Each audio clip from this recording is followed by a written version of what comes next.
So good day, I am Dorjelinda Yancy Viernes, an ER nurse, and today I will be discussing the vital signs.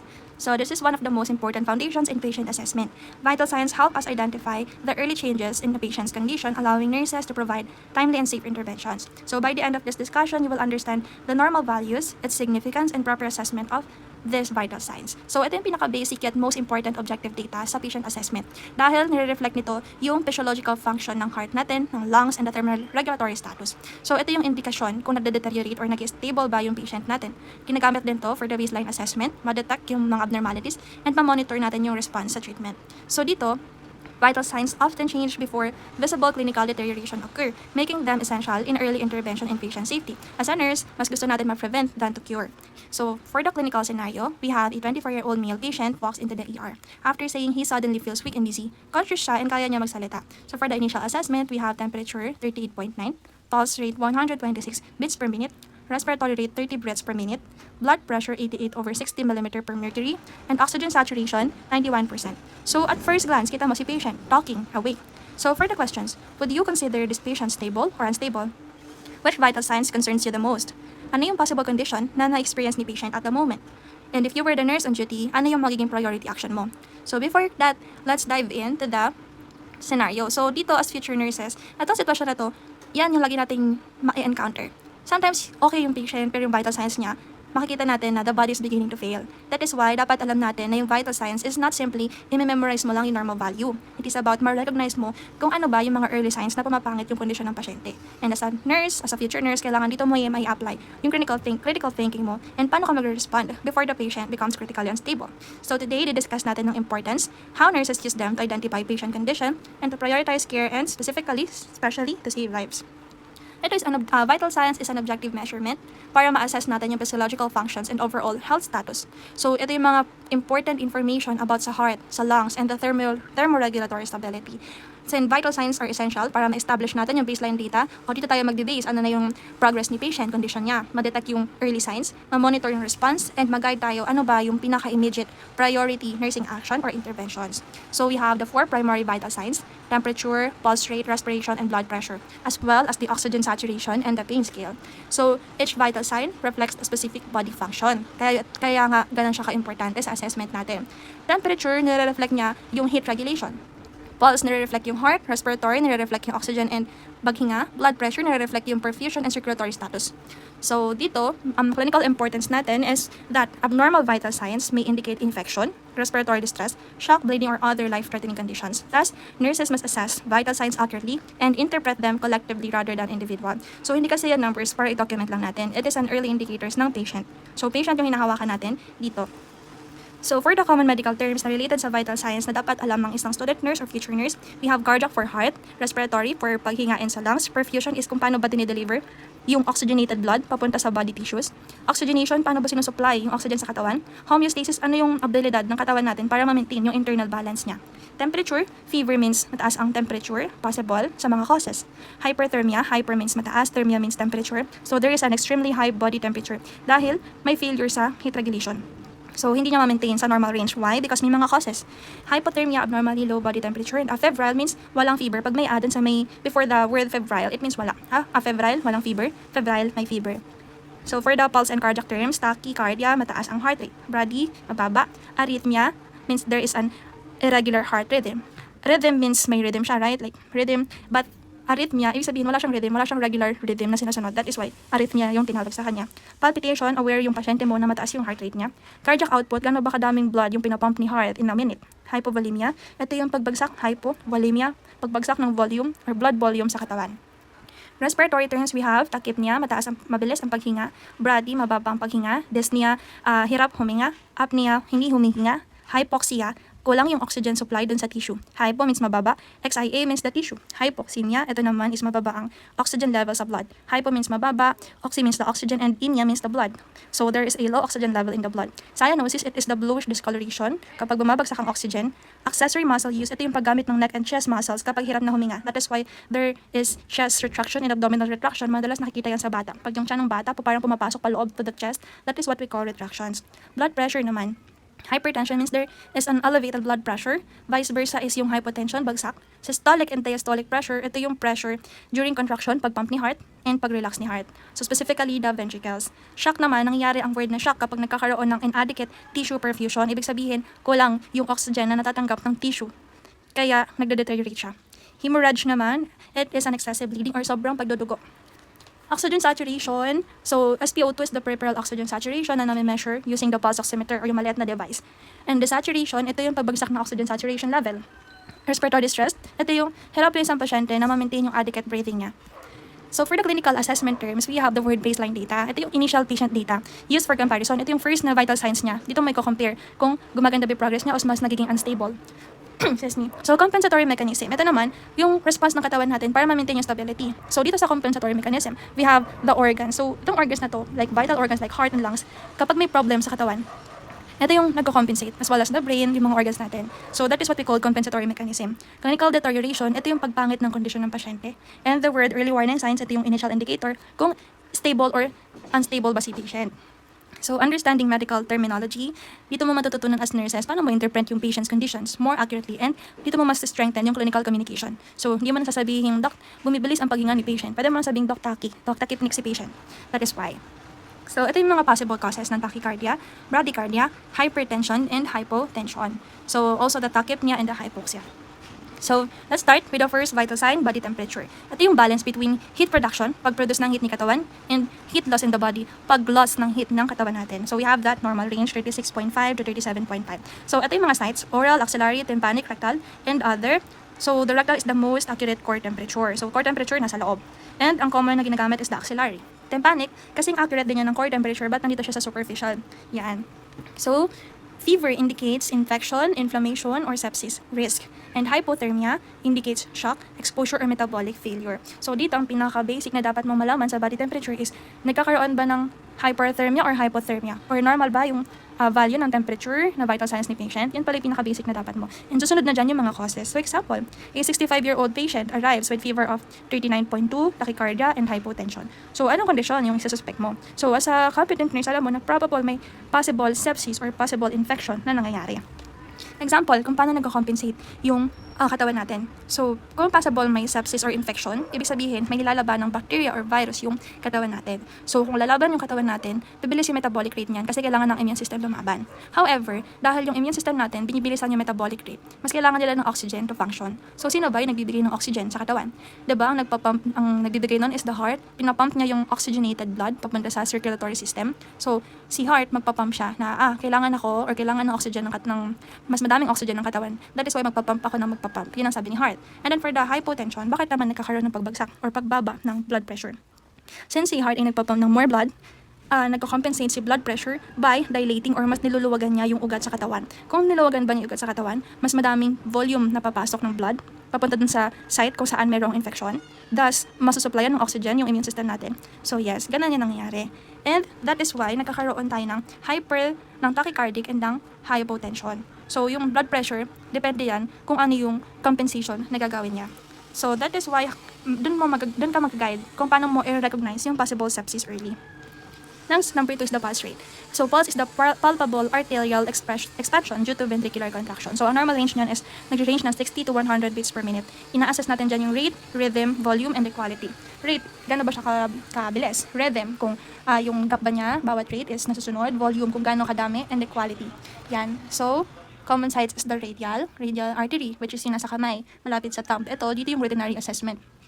Carotid, this is an emergency assessment. So, kung may pumasok sa ER unconscious, dito mo agad titignan sa carotid artery kung meron bang pulse na nakakapak ka. So, apical, ito yung pinaka-most accurate cardiac assessment. So, pag nagsi-CPR, during CPR and after 2 minutes of, or after a cycle of CPR, apical or sa heart rate, sa heart ka mismo mag-check, dun mo maririnig using the stethoscope kung nagbi-beat ba yung heart. So, ER clinical scenario, a trauma patient arrives after a motorcycle accident with heart rate of 130 beats per minute.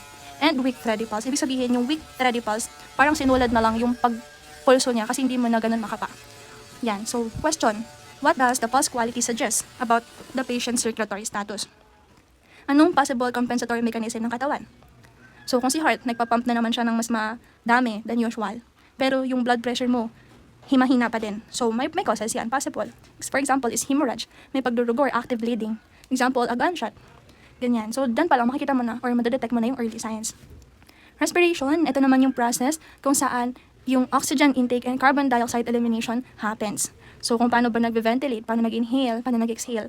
Ang normal range niya is na 12 to 20 breaths per minute. So, we have a rate, rhythm, depth, effort. So, rate kung gaano ba kabilis. Rhythm kung inhale, exhale, tas hihinto ba yan, or normalan lang ng inhale, exhale.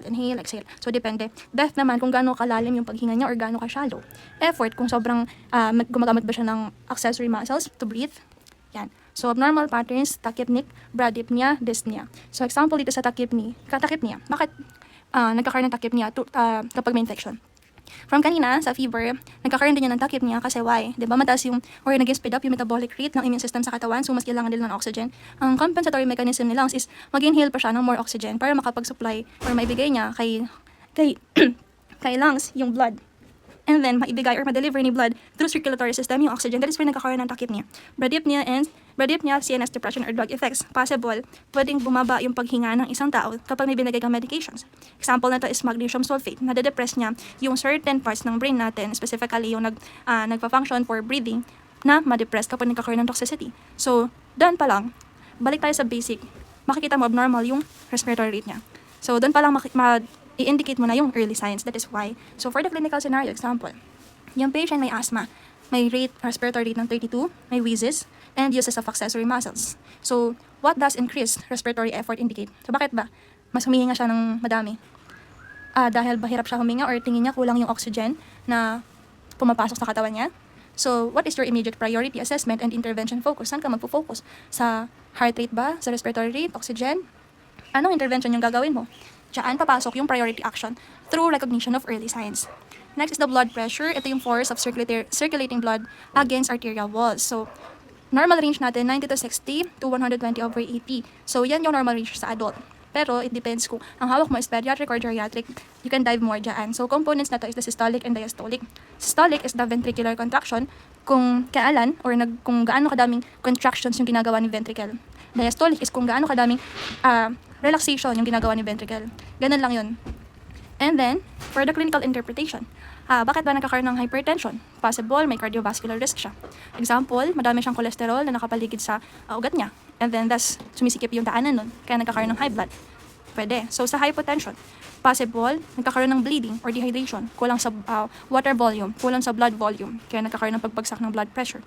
So, example nito, a patient post-accident, merong BP na 80/50, heart rate na 125, and cold clammy skin. Anong type of shock is most likely? So, anong shock? Meron tayong mga sepsis shock or hypovolemic shock. So, this shock is hypovolemic. Hypovolemic shock means hypobagsak, volemic volume, bagsak ang volume or blood volume ng katawan. So, we can dive more about that, pero let's focus in here. So, the critical thinking, bakit si hypotension is a late and a dangerous sign? So, it is a dangerous sign. So, that is why chinecheck din natin yung BP ng pasyente, lalo kung merong blood pressure or merong bleeding. Kaya nga, doon natin nahabulin yung pasyente, lalo kung kunwari may vehicular accident, pumasok sa ER. Pag chinek yung BP, wala kang makuhang BP. Hindi mo marinig sa blood pressure, kahit gumamit ka ng monitor, hindi makita. Or possibly, ibig sabihin lang yan, bagsak na bagsak yung blood volume. Kapag bagsak ang blood volume, wala kang blood na nagsusupply ng oxygen. Pag wala kang nagsupply ng blood na nagsusupply ng oxygen, magde-deteriorate yung mga organs mo. Pag nag-deteriorate yung mga organs mo, pwede kang mamatay. Ganun siya kabilis. And it happens in just a minute. That is why super important na ma-recognize agad natin early. So we can refer to the doctor and mag-hydrate agad to do the priority actions. That is why. Ganun ka-dangerous sign ang pagbagsak ng blood pressure. Next is the oxygen saturation. So dito, inibigay dito yung percentage kung ilang hemoglobin ba yung nakadikit sa ilang oxygen yung nakadikit sa hemoglobin. So, yan, 95 to 100% ang normal. So, clinical interpretation mo dito, kapag below 90%, ibig sabihin, merong hypoxemia na nangailangan ng immediate intervention. Ibig sabihin, kulang yung oxygen sa blood. And ang daming causes bakit kulang. Possible, may anemia, may problem sa hemoglobin, or other causes. But the important thing is, first, ma-recognize mo muna kung ano yung condition ng oxygen saturation niya. Yan. So, a patient is alert but the oxygen saturation reads 88% on room air. So, okay ba yan or not normal? So, it depends. So, meron tayong tinatawag na COPD diseases. Ito yung sakit sa baga, kung saan mas sanay sila na mababa ang oxygen, pero pag tinignan mo sila all over, stable. And other than that, meron namang patient na bagsak talaga yung oxygen, hindi COPD, and that's the warning dito dapat tayo mag-focus. So, ibig sabihin, nagkakaroon ng desaturation. So, question, bakit yung oxygen saturation is a late indicator of respiratory compromise compared to respiratory rate? So, dito, sa respiratory rate kasi, hinahabol niya pa yung oxygen, may naibibigay pa siya. However, kapag nagkakaroon dito ng pagbagsak ng oxygen saturation, ibig sabihin, hindi na nasusuplayan ng katawan mo yung mga vital tissues na dapat nasusuplayan. That is why. So, what would you prioritize first? Oxygen or clinical signs? Thus, the SpO2 or the oxygen saturation. So, first, dun muna tayo sa airway. Airway, breathing, then circulation. Doon magpa-follow yung sunod-sunod to have a priority immediate nursing actions. Next is the pain. It is frequently considered the fifth vital sign alongside temperature, pulse, respiration, and blood pressure. Ito yung ginagamit ng clinicians para ma-assess yung overall well-being. Subjective to, kaya it is used to identify unrelieved discomfort and is typically measured on a 0 to 10 scale. So, meron tayong pain scale from 1 to 10 po, gano'n po kasakit. 1 ang pinaka hindi masakit, 10 ang sobrang sakit. And we have Wong-Baker scale. Ito naman yung pag ginagamit natin para matanong yung mga pediatric patients natin. So, yung Wong-Baker scale, may mga mukha yun. May mga smiling face and may sad face to the crying face. So, doon mo makikita, from here, ano dito yung nafe-feel mo? Gano'ng kasakit, ganyan. So, doon pa lang, malalaman mo kung ano yung subjective data ni patient. So, dito, din tayo nagbe-base kung anong interventions. Example, sa medicine, sa pagbigay ng mga pain meds. So, iba ang pain meds ng mayroong mild pain, mayroong moderate pain, and mayroong severe pain. That is why nasama siya sa vital signs. And also, mayroon tong effect sa blood pressure and sa respiratory rate natin. So, for the clinical interpretation of vital signs, dapat must always be interpreted collectively. Kaya nga, sabay-sabay natin yung kinokollect. Hindi pwedeng ang titingnan mo lang is just the heart rate or just the temperature. Kailangan lahat to see the whole picture. So, danger patterns, yan example, di ba lahat kinuha mo? So, mataas si temperature, mataas si heart rate, mababa si blood pressure. Possible, may sepsis na nangyayari. And then you can act on it, referred, or do immediate nursing action, dependent or independent. Next, tachycardic and hypotension. Possible, may shock. Tachypneic and low oxygen saturation. Possible, may respiratory failure risk. Sige, kung alam mo kung paano siya i-interpret, kung ano yung normal vital signs, ma-indicate mo agad yung early warning signs. That is why we use this assessment. So, trends are more important than single readings. So, dito, patient vital signs, vitals are 37.2. Diba? Ang normal is 36.5 to 37.5. O, okay lang. Normal ang temperature. The heart rate, 118. Ang normal is 60 to 100. Mataas siya. So, we call it tachycardic or tachycardia. The respiratory rate, 12 to 20. So, mataas din siya. So, we call it tachypnea. So, the BP is 110/70. Normal din. So, are these values reassuring or early signs of compensation? Well, the abnormal vital signs here is the heart rate and also the respiratory rate. So, nagkakaroon ba ng compensation yung heart and the lungs? Yes. So, we can refer it para mabigay natin yung appropriate intervention, thus preventing yung critical situation lalo. So, for the nursing responsibilities, dapat alam mo din yung correct technique paano mo bakunin yung vital sign. Ano yung mga proper equipment sa pagkuha ng respiratory rate, pulse rate, ng temperature. Select appropriate cuff size and site. Dito naman, yung cuff is, dito tayo sa BP, yung sphygmomanometer. Kung gaano ba kalaki yung BP cuff mo. Baka yung laki yung BP cuff mo pero ang liit or ang payat ng patient mo. So, doon nagkakaroon ng inaccurate rating. Establish baseline vital sign. That is why bina-vital signs natin siya before admission or before anything sa ER. Monitor trends over time, report abnormal findings, document accurately and promptly. So, ito hindi siya routine task. Early warning system siya kung si patient ba is nagde-deteriorate. So, dito example, a nurse document normal vital sign, pero si patient mukhang restless and pale. Should you rely only on vital signs? What other assessments should be prioritized? So, back to the clinical scenario na pinag-usapan natin kanina. So, dito, a 24-year-old male patient walks into the ER after saying na nanghihina siya and nahihilo, pero conscious siya and kaya niya magsalita. So, dito, would you consider this patient stable or unstable? So, the patient should be considered unstable kahit awake and able to communicate siya. Kasi, kahit conscious siya, mayroong multiple abnormal vital signs na nagsasabi na nagko-compensate na and under physiological stress yung katawan. So, breakdown of vital signs dito, 38.9, may fever, possible infection or may inflammatory process na nangyayari. Pulse rate mo dito, tachycardia, nagko-compensate na yan to fever or possible dehydration, infection or hypotension. So, mga nagko-compensate yung organs natin. Diyan pa lang, makikita mo yan sa vital signs. Or respiratory rate, 30 breaths, tachypnea, blood pressure, hypotension. Ibig sabihin, hindi nagkakaroon ng maintaining or hindi niya gano'n nasusuplayan ng oxygen yung mga core vital organs natin as well as the peripheral areas ng katawan. So, nagkakaroon dito ng hypoxemia and hypoxia. Oxygen saturation, dyan suggest compromised oxygenation.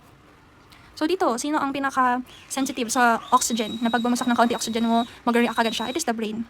That is why nagkakaroon tayo ng problem sa brain kapag nade-deprive sa water. Saan natin na nakikita specifically sa mga patient na nalulunod. Kaya sila nagkakaroon ng comatose scenarios. That is why. So dito, the patient may be experiencing early sepsis or septic shock dito sa ating scenario, secondary to infection. So dito, fever, tachycardia, tachypneic, and hypotension. So dahil meron siya ang fever, so we have an infection here. So si katawan mo, tinatry niya i-defend yung body mo by activating the immune system, thus speeding the metabolic rate. And thus, the metabolic rate demands more oxygen from heart. Thus, the heart pumps more, kaya nagkakaroon ng tachycardia. The lungs breathes more para makakuha ng oxygen. And the blood pressure dilates para ma-supply yung blood, yung volume ng blood through the site para ma-aid or magkaroon ng aid yung metabolic system natin or yung immune system natin. So, diba, it is a systemic response sa infection with possible circulatory compromise. Yun yung clinical scenario natin. So, for the priority nursing action, dapat ipa-prioritize muna natin through step by step. And ang pinaka-top priority natin is the airway, paghinga, breathing, circulation, assessment. So, possible airway, mabigay ka muna ng oxygen. And then breathing, okay ba yung breathing rate, doon natin malalaman. And circulation assessment, kamusta yung blood pressure. Yan. So, establish IV access for the circulation, notify the physician immediately, prepare for possible fluid resuscitation and laboratory workup. So, habulin natin yan by infusing fluids or i-aid natin yung pagbagsak ng blood pressure by giving more fluids sa katawan. Key points dito, the scenario, makikita mo dito kung bakit yung nurses dapat hindi siya mag-rely lang sa ability ng patient na conscious siya, kaya niya magsalita, stable yan, hindi ganun. Makikita mo yun sa vital sign kasi the moment you ignore the vital signs, pwedeng yung malakas na pasyente sa tingin mo, bigla na lang mag-arrest or mamatay. That is why. So, vital signs provide early warning signs that allow nurses to intervene before the condition becomes critical.